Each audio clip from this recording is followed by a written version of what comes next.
Our next story. Today, the United States Supreme Court ruled that people have a right to carry a gun outside of their home and do not have to prove a special need for self-defense. So California has a similar law that is now immediately overturned as well. And that's exactly where political reporter Morgan Reiner comes in. Because Morgan, what does this mean about other California gun laws too? Alex, the ruling by the Supreme Court does not explicitly talk about some of the other California gun laws or bills, like an age limit or bans on the certain types of guns you're allowed to own. But it does say that all gun laws must be consistent with the nation's historical tradition. And Alex, not all of them are historical.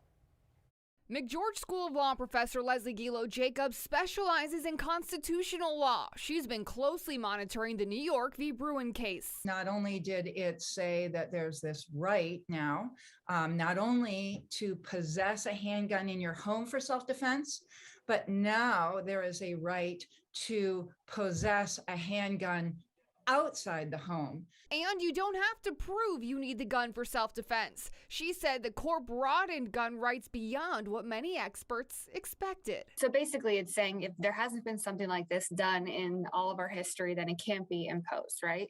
Yes, exactly. It's adopting a purely historical test. A test she said other California laws will likely be challenged on, something Attorney General Rob Bonta is fully expecting. That was true before the Bruen case. That's what we deal with often in our California Department of Justice. Today, Bonta also announced new legislation in response to the ruling. They're going to look at expanding gun-free zones. What we're thinking about places like parks, those have been mentioned. Former Second Amendment lobbyist, now publisher of a gun rights news source, Craig DeLuz, welcomed the decision. There is no other right where we require individuals to show a need in order to be able to exercise that right. And told me the Supreme Court ruling does smell trouble for California's other gun laws. They're going to have to show that there weren't other less restrictive manners in which to meet the state interest. Up until now, the state of California has not had to prove that. They've had to simply say,